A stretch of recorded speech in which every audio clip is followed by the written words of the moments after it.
has been aggressively wooing potential investors for its new capital called Nusantara. Indonesia is building a new capital. Indonesia has named its new capital.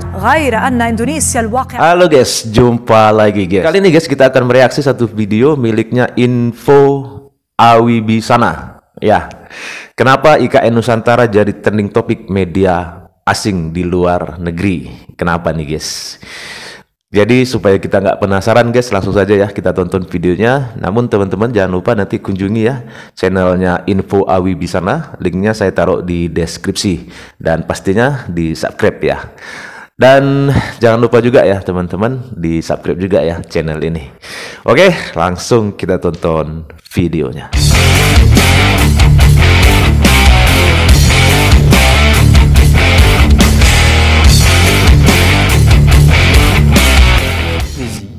Indonesia's biggest ever construction jobs. Nusantara.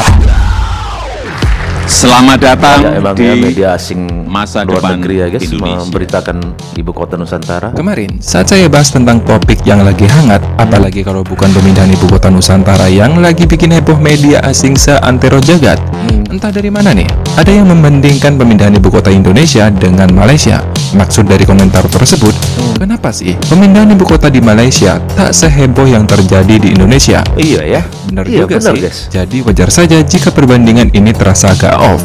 Nah, tentu saja hal yang menarik kita bahas kenapa pemindahan ibu kota Indonesia ini mendapat sorotan media yang lebih daripada negeri seberang. Iya. Tanpa banyak Kenapa basa-basi, ya, guys? yuk langsung saja kita bahas bareng-bareng. Pemindahan ibu kota Indonesia ramai dibicarakan oleh warganet, bahkan oleh media asing dari berbagai negara.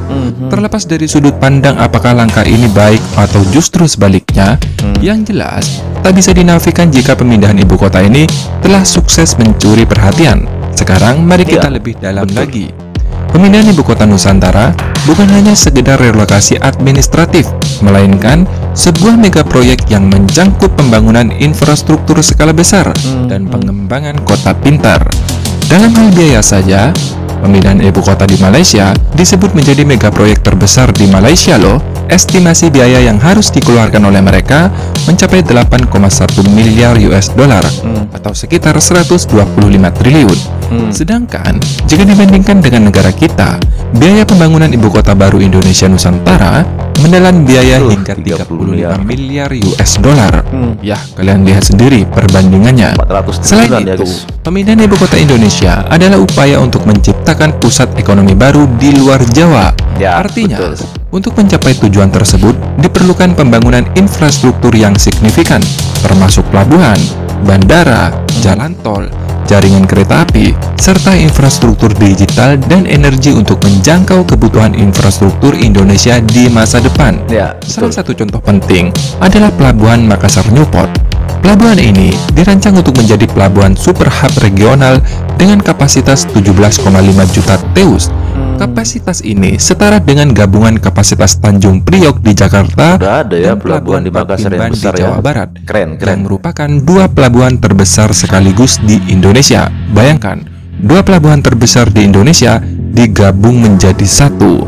Inilah yang membuat skala proyek IKN jauh lebih besar dibandingkan dengan pemindahan ibu kota Malaysia ke Putrajaya yang hanya fokus sebagai pusat administrasi saja.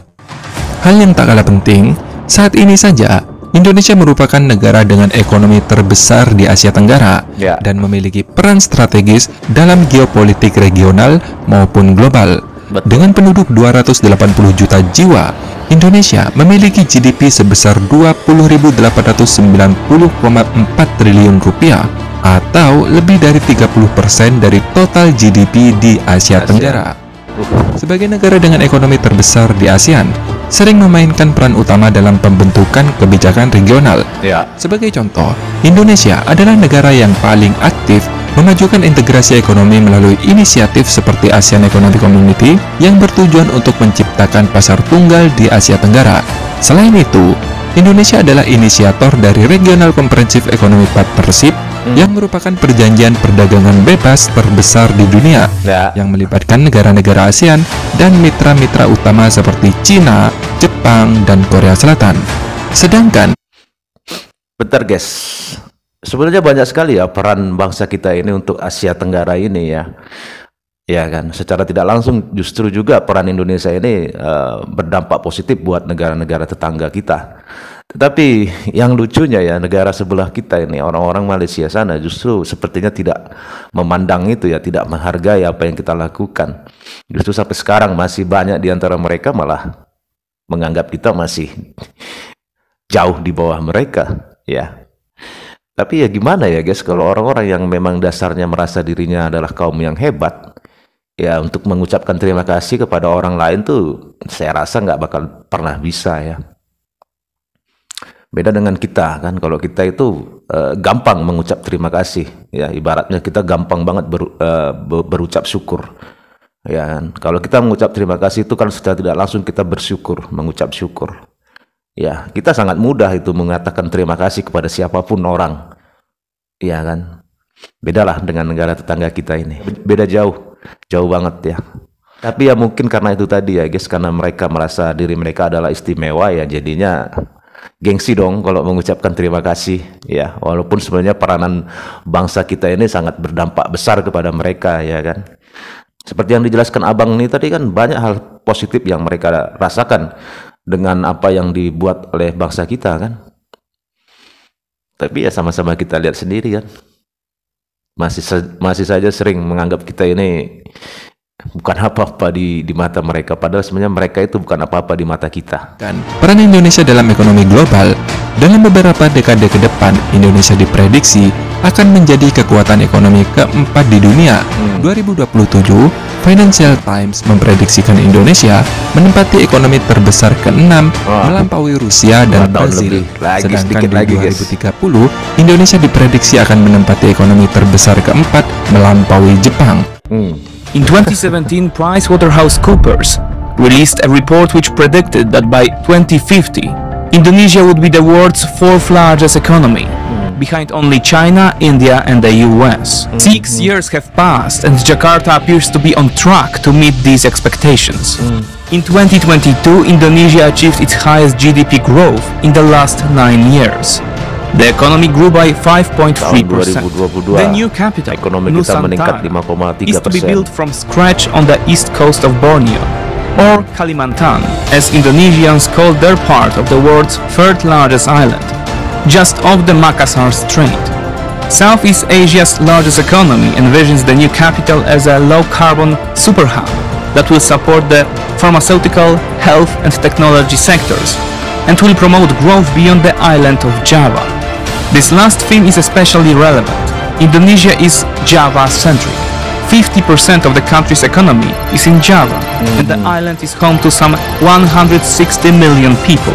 Kalimantan, despite being 4 times larger, is home to only 14 million people. In January 2022, Parliament passed a law to move the capital from Jakarta to Kalimantan.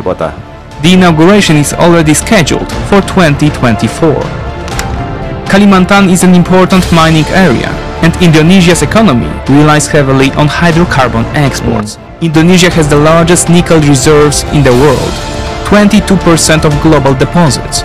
Nickel is a crucial element for, among other things, the production of batteries in the auto industry, making Indonesia a key player in the automotive revolution. So far, this has succeeded in securing $20 billion of investment in the country. Jadi, dari berbagai ulasan media asing, keputusan untuk memindahkan ibu kota yang dinilai sebagai langkah yang berani dan strategis di pemerintahan Presiden Joko Widodo menjadi menarik perhatian media asing karena langkah ini bisa mempengaruhi stabilitas politik dan ekonomi di kawasan Asia Tenggara. Sehingga wajar saja jika IKN Nusantara mendapatkan sorotan yang lebih daripada pemindahan ibu kota Malaysia. Karena langkah yang diambil oleh Indonesia ini secara tidak langsung akan mempunyai dampak baik positif maupun negatif pada negara mereka atau negara asal media asing tersebut. So, sekali lagi, ini membuktikan bahwa bangsa kita ini besar, jangan minder atau berkecil hati. Dadah. Betul. Kata-kata terakhir dari abang ini tadi guys, bangsa kita ini besar, jangan berkecil hati. Ya, benar itu guys, bangsa kita ini besar. Ya, jangan pernah kita berkecil hati. Dan kemajuan bangsa ini kan sudah terlihat jelas. Ya kan? Kita merasakan kok bagaimana kemajuan bangsa ini. Jika kita bandingkan 20 tahun lalu, kita lihat Apalagi kalau kita bandingkan sebelum reformasi, bagaimana kehidupan kita pada masa itu, ya kan? Dan setelah reformasi, kita mulai menggeliat untuk makin maju, ya kan? Mulai tahun 2000 kita mulai terlihat kemajuan-kemajuan kita. Kita rasakan kan? Kita bayangkan kalau kita ingat masa lalu. Ya, sebelum reformasi sajalah bagaimana keadaan kita, bagaimana kehidupan kita sehari-hari.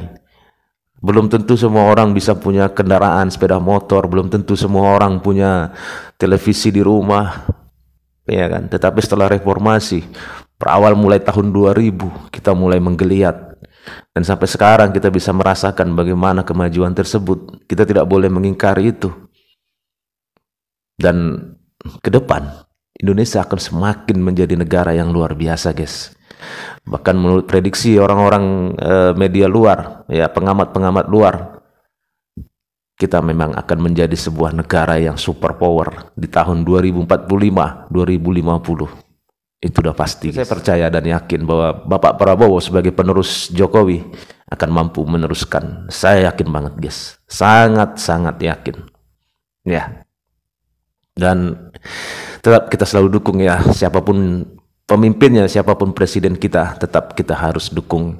Kalaupun memang kebijakan-kebijakan yang tidak berpihak kepada masyarakat, kita berhak untuk memprotes dan kita berhak untuk mempertanyakan.